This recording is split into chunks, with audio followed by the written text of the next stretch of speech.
Hello, good afternoon, or good evening. This is Kenny Rahmaan, author and founder of the Child Support Hustle. I hope everybody's doing well this evening. I'm doing fine, thank you. Hold on just for a second to see if we get some people in here. Now I will go right ahead and get started. It is hot down here in Texas. I don't know what it's like where you are, but I wish it would rain. I wish it would rain. So I'm gonna get started because I want to just get right into it. So I know if you're on social media, if you're just watching the news, it's hard to miss. There's been a story that's going all around. It's viral. It's quadruple viral, if that's the thing. So there's a mother in Louisiana. So she claims that she's a victim of assault, and that happened when she was 15 years old. Like I said, it's been all around the news, and she's been recently ordered to pay child support um, to the father who she's accused of assaulting her when she was 15. And the assault resulted in a pregnancy. So there doesn't seem to be a question about her being underage during the time of conception. Um, but the discrepancy arises. Well, he was 30 during the time, but the discrepancy arises as to whether the sex was an assault, as she's claiming, or whether the teenager agreed to have sex with a much older man. Uh, to be clear, even if she agreed to have sex, according to the Louisiana state legislature, the age of consent to sexual intercourse is 17 years old. So even if she agreed, the act would still be considered statutory assault. Hello, Ohio. What's up, Buckeye City? Thanks for joining me. So here are a few facts in this case.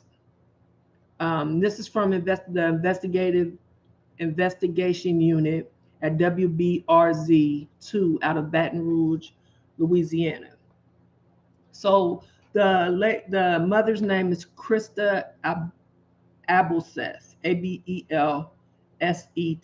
She's now 32, and she met John Barnes in the city of Hammond back in 2005. She says that he offered to take her home after a night at a local bar. She was out with her friends. She says that, quote, instead of bringing me home, he brought me to his house. Once inside, he or assaulted her on his living room couch, end quote. That was kind of out of quote, but you guys get the picture. I don't want to use the actual R word on here, but I'm going to say assault throughout the video. So she didn't know him before that night. She became pregnant, and she had a boyfriend, and people assumed that she was pregnant by her boyfriend at the time. She delivered a baby girl, and Barnes discovered that she may have a daughter by him when the little girl was about 5 years old in 2011. Barnes took a DNA test proving that he was the father. He pursued custody and was ordered 50-50 shared custody at that time. In 2015, Abelseth, the mother, pressed charges against Barnes, and the case is now still open. So charges were never pressed. The police did not pursue charges, but the case is still open. And the report by WBRZ2 says that, quote, the act was illegal at the time, even if it was consensual, end quote. So we have to keep that in mind, even if she consented. So the news, social media, and people in general are in outrage, as if assault victims have never been ordered to pay their assaulters child support. So y'all seen it, it's viral, it's everywhere, you can't turn away from it.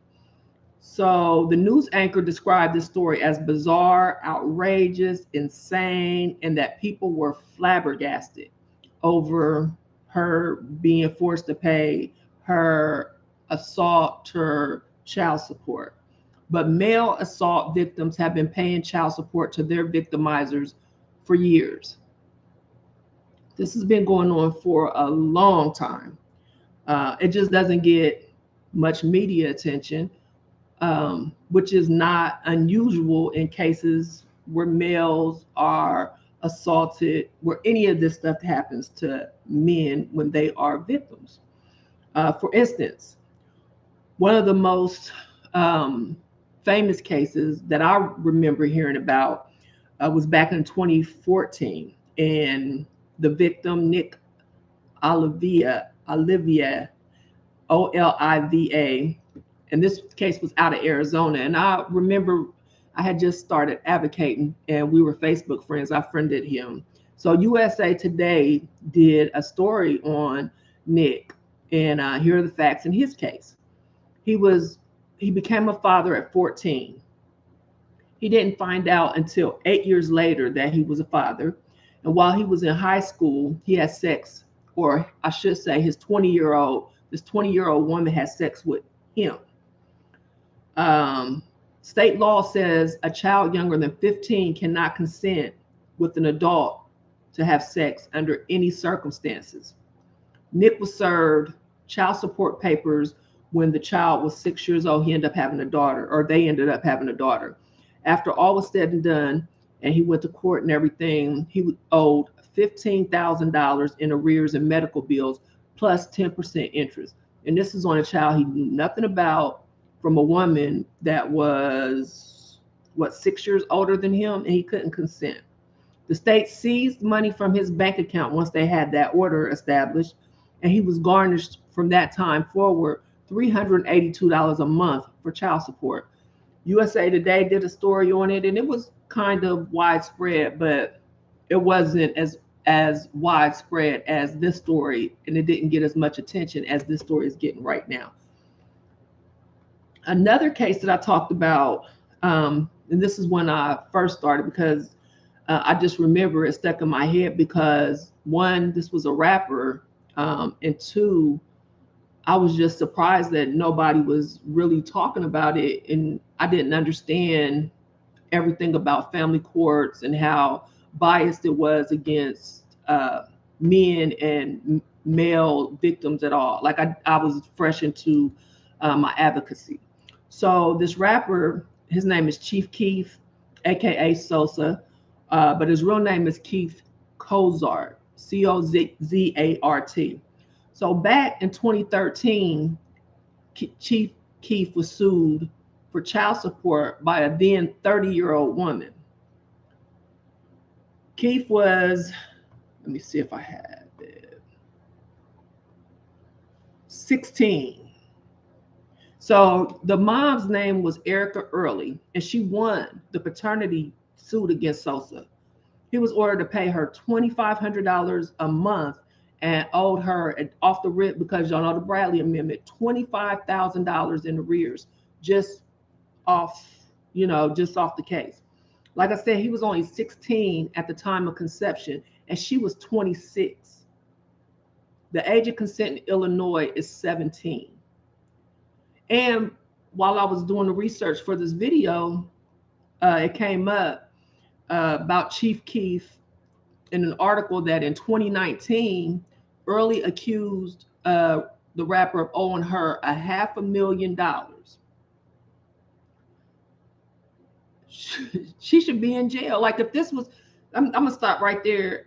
If this was what's going on now with this mother and her having to pay child support to her accused assaulter, this is the same thing.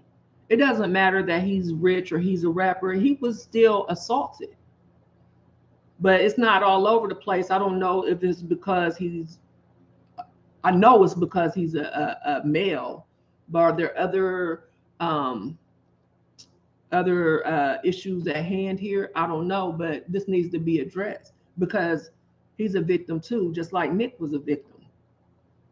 So according to the blast, Early claimed that the rapper was once again in civil contempt for violating the court order. She claimed he refused to make his $10,713 a month child support payment. She claimed he owed $471,910 plus interest. The monthly amount was increased from $2,500 to $10,713 over the years. That means she was taking him back and forth to court for an increase. So she got it up from $2,500 to over almost $11,000. And he was still a minor. And not one judge said anything while he was increasing these payments to her. Like, what is your old ass doing sleeping with this young teenager, and why are you in here instead of hiding your face? Because she's a assaulter, a statutory assaulter. So she was demanding that the judge to order him to appear in court to explain why he was in contempt. If I was Sosa, I'll hire a lawyer and demand why he should be forced to pay her one penny. And why was he ever ordered to pay child support in the first place? Because there's so much bias in the child support system and the family court systems against men and males, period, it's hard to guess how many statutory assault male victims are paying child support to their assaulters. It would be impossible to try to figure it out because there's no attention paid to it like there is to this case and a female having to pay child support to her male assaulter allegedly. Well, we know it's statutory assault because of the age. So I want to make myself clear, no victim, whether male or female, should be subject to paying child support to the person who assaulted them, especially when they're underage, under the age of consent. But in our society, we sadly overlook male victims regularly and sympathize and publicize female victims. And if you are a victim of assault, I put the number to the National Assault. Let me make sure I say it right.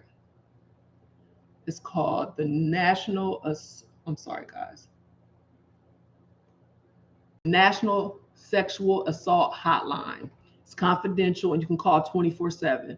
I put the website and the phone number in the description. And I put the National Suicide Prevention Hotline website and phone number in the description. So I found an informative article that's written by Jessica, last name Persaud. It's entitled Victims with Responsibilities, Requiring Male Victims of Statutory R to Pay Child Support with No Escape. So according to the article, male victims' rights are being ignored by Florida and every other state that has ordered them to pay child support for the resultant children from statutory assault.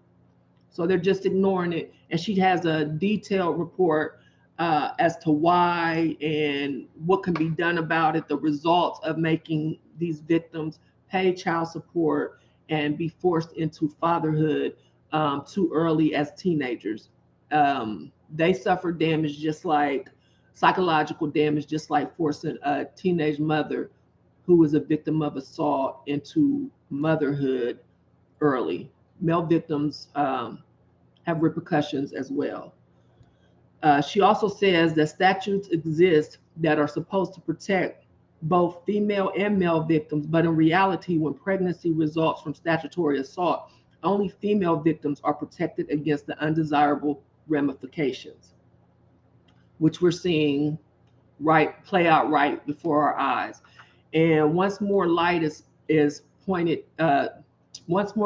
shed on issues like this and other issues, when you'll see the gender difference, where males are kind of, pushed to the side, they can take it. Another example is when female teachers assault their male students. There's not enough, or there's not as much outrage as when a male teacher assaults a female student. So we have to start protecting our males as much as we protect our females. There needs to be just as much outrage when our young boys, young males are assaulted just like we do our females. They need to be protected too. It's important to take a moment to identify that victims of statutory assault are, one, not just female, and two, an assault victim paying child support to their assaulter is bizarre and outrageous as the media is portraying when it happens to males as well as females.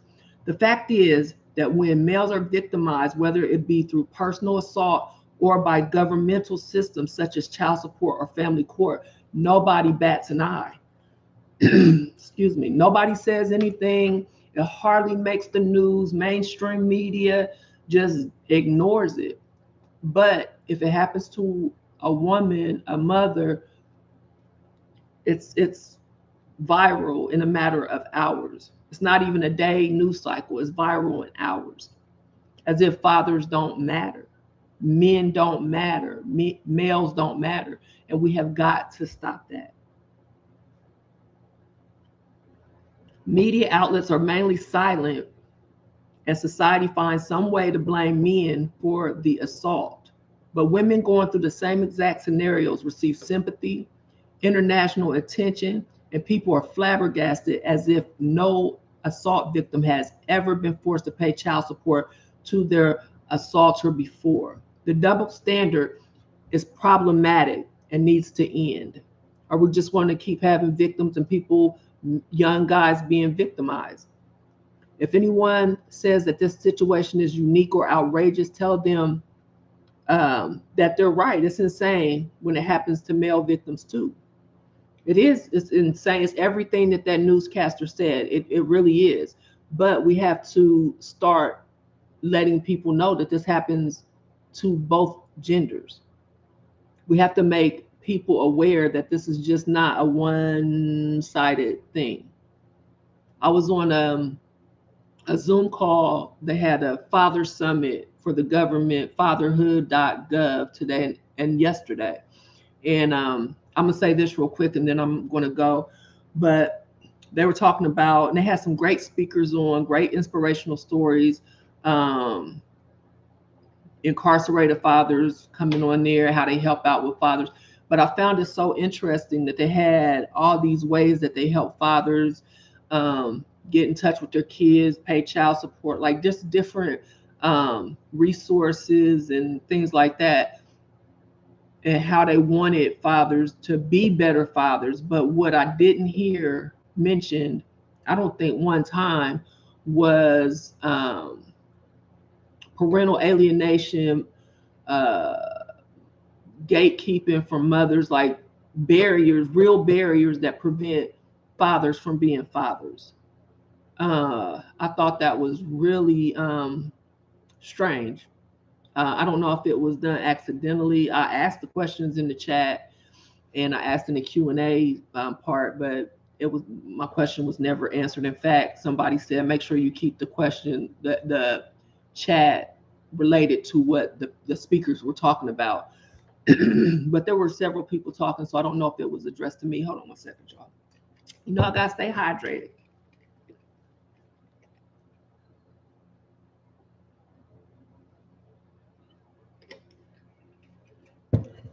So that's another thing. Like, we got to make sure that when they talk about the fatherlessness or the male, when they come after the males, men, fathers, and talk about what they're not doing, that we have to acknowledge that things that men, fathers are doing, and what the people that are throwing the stones are not mentioning, and what they're not doing. And this is one of those things. Like, okay, there's a female paying child support to her assaulter, but this is not the first time it happened. Why are y'all acting like it is? So, okay, let me see. They never do. It's like, I mention it, I talk about it, and I said it like a couple times on this call, but it was it's strange because nobody ever wants to talk about it. Like if you want to end fatherlessness, criminalize parental alienation if there's a real pandemic. But that I'm not gonna get off into that. That's a whole different video. But we're gonna talk about that some more. But yeah, no, she's not the first person to have to pay child support to her assaulter. It's been going on for years. So if they reverse her case based on that, then or that child support order based on her being assaulted, they need to reverse a few more, starting with Nick. And if Sosa wants to, he needs to take his back to court too. So Nick, if you see this, it's Kenya from Facebook, um, hit me up. Chief Keef, if you see this, you too, hit me up. My email, cshustle, the number one at gmail.com. If you're watching this later, don't forget to click the like button. If you're here now, give me a like. If you liked what I was talking about, thank you. If you haven't subscribed already, please do. Share, like, subscribe. If you like to send a donation, my Cash App is $TCSH and the number one. I think that, if you want to get my book, The Child Support Hustle, it's available at my website, thechildsupporthustle.com. Talk a lot about breaking down the child support system and how that is a welfare recovery program in business to generate revenue for the government. So that's it. I thank y'all for joining me. I don't know what that is. Yeah, make sure your noties are on so when I go live, y'all get the notifications. And I thank y'all so much. Have a good night. Fight the power.